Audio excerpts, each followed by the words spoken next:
Yeah, so 2011, I really had a big challenge when I lost everything, I was homeless, more or less completely homeless. I was only having my car, a Honda Ballad then. So I remember then, for almost 2 weeks, for those who know South Africa, the Hen1, Bloemfontein, Pretoria, there's an off-ramp there, which is a highway, on the highway that they called Beas Nodio. There was two garages there, which they called a petrol station, two BP garages. I slept in those two garages for 2 weeks in my car, and my fuel was in reserve. And this was during winter, May, June, if I do remember vividly. It was during winter. So I had the two options. Do I, at night, when I'm there, because I would drive around to look for businesses, and at the end of the day, there was no place to go sleep, and I would have to park my car at the BP garage to sleep, there overnight, so that I can go to the bathroom there, to the toilet, wash my face, clean up, get back to my car, That was a learning curve for me. So my fuel was in reserve. So I had the options of, do I switch on the car to warm the car a bit so that I can keep warm, or do I leave it off so that I can be able to use the fuel the following day to run around for business? So it was a very interesting time, tough but very interesting, and it was a learning curve for me. So that taught me a big lesson, because prior to that, in 2004, 5, 6, 7, when I was making a lot of money before the the market crash, global economic crash in 2008. I remember then I was making good money, and there was a time I invested 300,000 rand into the car industry, more into the automobile industry, which was a accident car. A friend of mine introduced it to me. We'll buy accident car, we'll repair it and sell it. So, honestly speaking, and I didn't have any knowledge about it. My friend was the one with the knowledge, but I didn't know he wasn't even fully knowledgeable about it. So it's more or less we lost every of the invested capital, 300,000 rand, which was a lot of money then. We lost this. That's like today's money. We're talking about today's money, maybe about 1.5 million to 3 or 2 million rand today. And it was all gone down the drain. Some of the cars, I have to even give some of the cars away. I remember then. So those days, the business was good. I was doing my trading, importing Nigerian processed food, which was into South Africa from UK. So I was making money, selling it, having different distributors. I remember on a Good Friday, I would go to nightclub with 2 bodyguards. Ask them to set up a table, with my cousins and this thing. Ask them to set up a table before we get there. We will first go to, I remember there's a particular wine bar that we always go to before we go to the nightclub in Rosebank. It's called the Catties, where you do I love dancing. So I enjoyed good music, I'm not gonna lie. I'm a fun person, but I can be very, very, very, very prudent and strict if I want to be. So we would go to the wine bar, we would have some wine, drink, and enjoy life, dance, the good, good music, the country music, the break dance, and the oldies.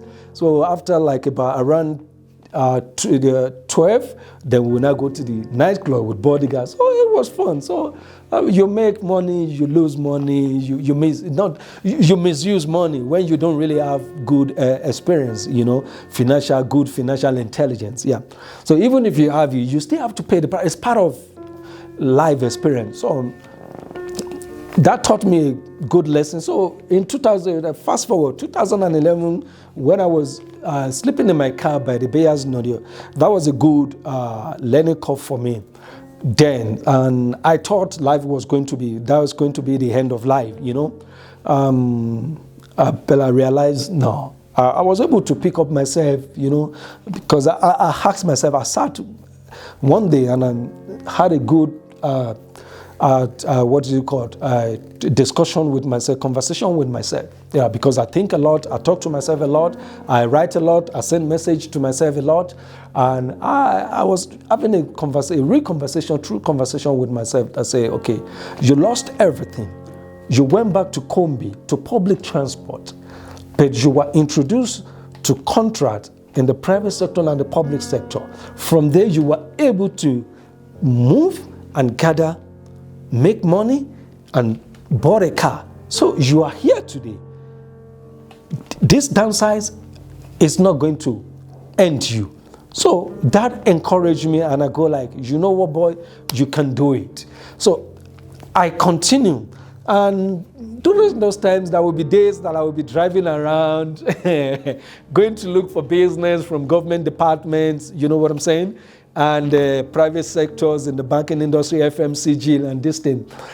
My radiator will be eating. I will have to park in a 5 kilometer driving distance. I will have to stop more than 10 times to put water in the radiator so that it doesn't overheat before I get to where I'm going. So when I get there, the car will have to cool down while I go talk to the businesses and my prospect to see if there's a business for me or not.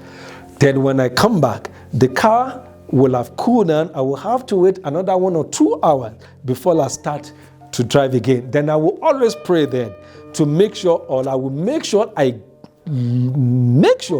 don't drive during traffic hour, because when I drive during traffic hour, it's a big problem. Everybody will be hooting because the car will definitely stop from overheating. So I always time myself. You understand? So, but thank God I was able to get out of it, and I got my first deal. I remember I got my first deal training. I think it was 150,000 rand, and from there I got another one, 500,000. Then from there about 600, 700, 1.2. Then I got my full good 7 figures. I'm not going to mention the actual figure, but it was a very good, good amount in close to 2 digits of a 7 figure. So you understand, and that brought me back to my feet, and I learned my lesson from there. And ever since then, I've learned my lessons. Challenges come, mistakes comes. You will definitely encounter it because it's part of life. It's part of life. If you want to grow, like I said, growth is a process. So that's what you call growth process. You can't jump, like I always say to some of my associate or those, because I'm a certified life and business coach now, and I will always say to them to say there's some illustration about life that you can't change. They're principle of life. They are the truth about life. There's no how you can count from 1, 2, 3, 4, 5, 6, 7, 8, 9, 10.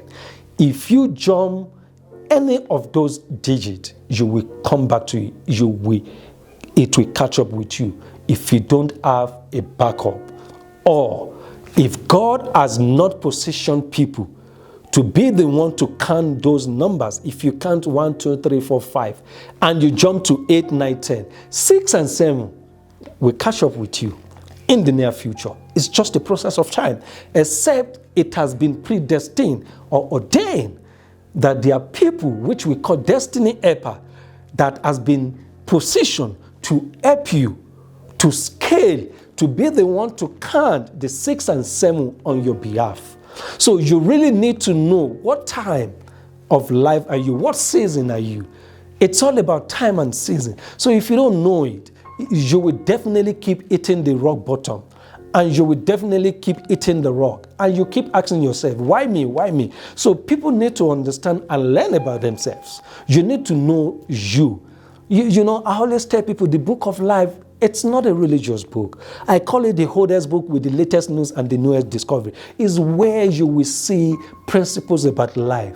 it needs you to sit down with it and study and research it. You understand? I'm a very studious, I have a studious lifestyle. You understand? What we call erudite. You understand? I love to study. I love to learn, to search for knowledge, and that helps me a lot. You know, and so that brought me back, and ever since then, I've been studying. What I don't know, I want to learn. If I want to get into any business, any sector of the economy, I go back there to go study it. If it's going to take me 2, 3, 4, 5 years, I will wait. It's what we call patience.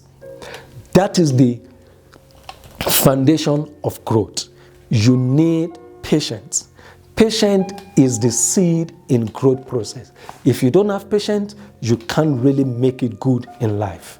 There's no shortcut.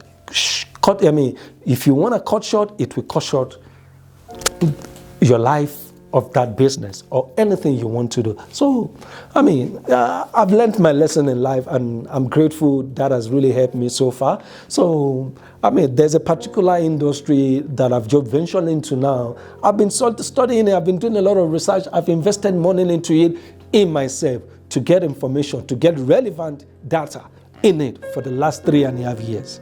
I'm still not satisfied in the same industry. But I know it's for good, because I'm trying to lay a good foundation for the business. So when the business is going to scale for good, I will know what I have done, how I started it, where I am and where I'm going with it. So you understand? So life is about, you will definitely do mistakes. We need to learn from our mistakes. You will definitely fail. And I enjoy failing, you understand? And you just have to understand, one thing I know I've learned again is, you need to understand the kind of seed, which means the kind of idea. It could be business idea, it could be life skills idea, it could be relationship, in any form of life. The kind of seed in your hand, which is the idea. What you need to understand is that I've seen people. It has happened to me before as well, many times. But I'm grateful that I've learned my lesson now. It's now a lifestyle for me, from the lesson of life. I've seen people, the seed in their hand, the illustration I use is, if you need to know if the seed in your hand that you want to plant, which is the idea, is a seed of maize or is a seed of a cocoa bean. A seed of maize, when you plant it, it takes only 2, 3, 4 months, depending on the distance, for a maize to grow, which is a corn, for it to grow to harvest time. So when you plant the seed of maize and it gets to harvest time, definitely people will celebrate with you. But somebody else that has planted the seed of a cocoa bean or a mango, everybody knows that takes a longer period for you to get to harvest time. Months, years, if not a decade, you understand. But a seed of maize that gets to harvest time, once you harvest the maize, that is the end. You need to start all over. But when you plant a seed of a mango or a cocoa bean, the moment it gets to the harvest time, it will take a longer period of time, which is what we call the growth process. You need patience for it.